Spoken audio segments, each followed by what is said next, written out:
Julie va nous parler de composteurs. Il y avait tout un magasinage à faire autour de ça parce qu'il y en a différents types, différentes grosseurs, différents formats, différentes façons de faire.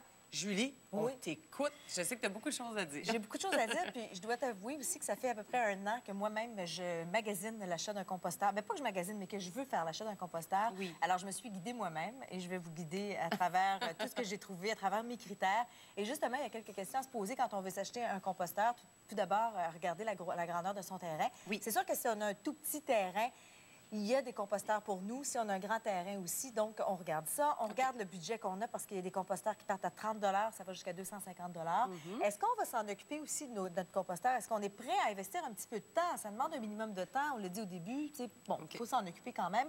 Et il y a des avantages et des désavantages à chacun des composteurs. D'accord. Alors, je parle tout de suite des composteurs au sol. On dit les composteurs au sol parce que ce sont des composteurs qui n'ont pas de fond.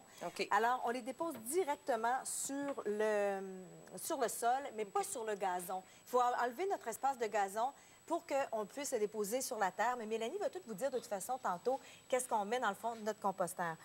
On le dépose là-dessus pour que les micro-organismes puissent rentrer. C'est la meilleure façon d'ailleurs de faire du compost sur le sol.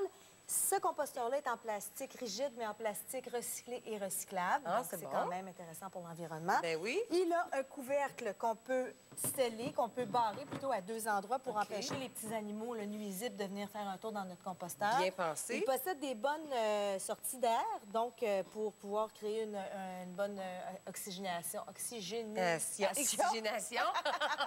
Et il a 2 portes, celui-là. Donc, les panneaux sont amovibles.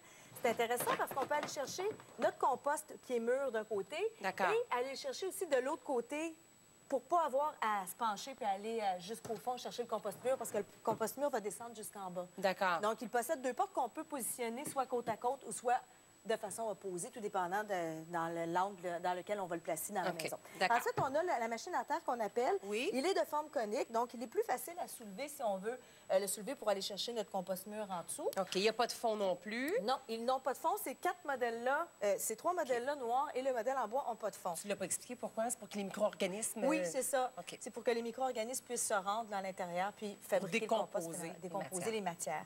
Et celui-là aussi, il a un couvercle qui se scelle, donc pour empêcher les petits animaux nuisibles de venir faire un tour. Et il a seulement une porte. Par contre, les trous d'aération sont un peu plus nombreux. Et le désavantage de celui-ci, c'est qu'il est difficile à brasser. C'est difficile à aller brasser dans les coins parce qu'il est rond. Tandis que le carré, c'est plus facile à aller chercher quand on prend l'aérateur parce qu'il faut le brasser, notre compost, de temps en temps. Tu vois, j'aurais pensé que la forme circulaire, c'est comme un chaudron, ça va mieux. Non, dans ce cas-ci, ça nous aide plus les coins. Exactement. D'accord. Ensuite, celui-ci, j'en parle rapidement parce que je le trouve, si on est petit, si on ne mesure pas 6 pieds 5, bien, il est peut-être un peu moins pratique parce que dès que ça dépasse les hanches, là, moi, je suis en talon, là, mais si on est... C'est sûr qu'on ne fait pas notre compostage en talon haut. Donc, si ça dépasse les hanches, c'est plus difficile à aller brasser. On va avoir plus de difficultés à rentrer à l'intérieur pour aller... Ça va demander un peu plus d'effort. Donc, c'est plus difficile. Par contre, on a une belle porte. On a également des ouvertures qui sont très bien fermées, qui sont très difficiles à ouvrir. Oui, OK. Ensuite, si on va voir dans le côté bois, il y en a qui aiment mieux ça parce que c'est plus naturel. Disons, côté esthétique, hein, ça masque moins que noir. Ça a l'air un peu plus d'une poubelle. Mais c'est plus durable en plastique. Ça va vous durer entre 5 et... en fait, toute votre vie, finalement, c'est plus le bois qui va vous durer entre 5 et 10 ans. D'accord.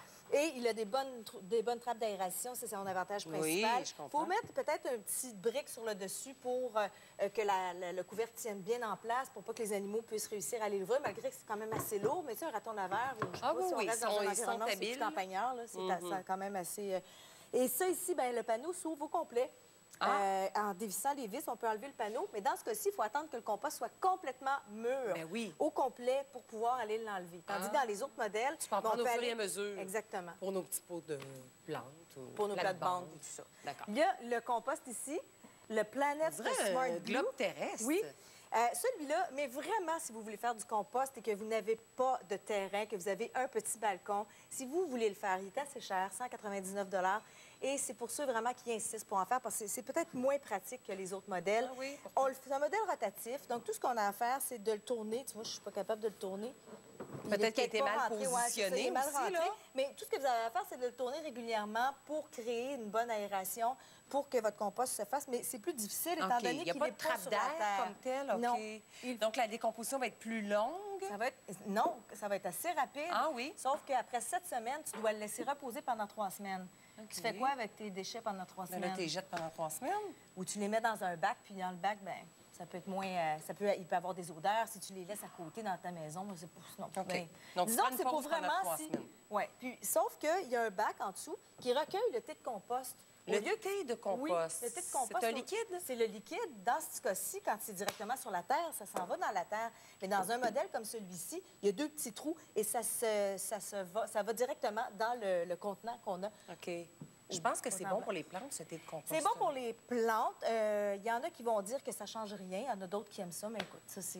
OK, matière de goût. Maintenant, le dernier composteur, c'est le vermicompost. Vermicompost? Vermicompost. Pourquoi? Bien, pour vers de terre. Alors là, si vous avez une phobie des vers de terre, oubliez ça, c'est pas pour vous. Vous pouvez faire du compostage à l'année avec ce genre de composteur-là. Et c'est dans ce bac-là, on voit qu'il y a des petites trappes d'aération dans le couvercle. Il y a des petites trappes d'aération pour qu'ils puissent respirer comme il faut. Vermicompost, ça. Et à l'intérieur, on a... Là, tu as du compost. On a du compost qui est déjà là parce que quand je l'ai pris, il était déjà commencé le compost. Donc, on ne l'a pas enlevé. Il n'est pas complet, hein, parce qu'on voit des morceaux de fruits entiers dedans, là. Et tu vois, il y a comme une espèce de... Ah, bien, il y en a un vert. Ah, ben oui, on l'a ici, regarde. Oui. Ça, c'est des verres rouges, c'est des verres de ferme. Donc, c'est pas n'importe quel verre qu'on doit prendre. On le voit. Penche-le un petit peu dans l'autre sens. Comme ça, on les voit. Verre rouge. Ouais. Oups, il est tombé. Il y en a un autre. Attends une minute, on va aller le chercher. Ça, ce sont du compost qu'on fait à la maison. C'est le fun pour les enfants qui vont participer. Je vais le trouver. Ah, il y en a un ici. Tu es vraiment ami des verres, toi. Moi, ça me dérange pas, je fais de la pêche. OK. On le voit-tu? Petit tenant, tiens. Bon. Ah, bon. OK? Ce sont des verres rouges comme ça, des verres de ferme qui sont dans notre compost. Il y en a qui vont faire wash, c'est sûr. Donc, il ne faut vraiment pas être dédaigneux des vers de terre parce que c'est à l'année longue dans notre maison. Il ne faut pas les sortir dehors parce qu'ils peuvent mourir.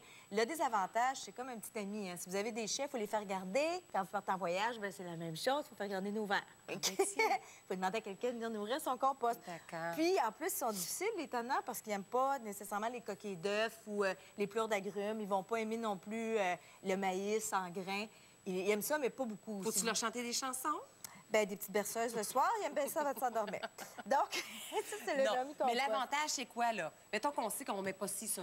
C'est que c'est du très bon compost. Écoute, ça provient de leur organisme. C'est la digestion des vers de terre qui fait le compost. Donc, c'est une matière qui est très, très riche. C'est facile d'entretien. Tu n'as pas besoin...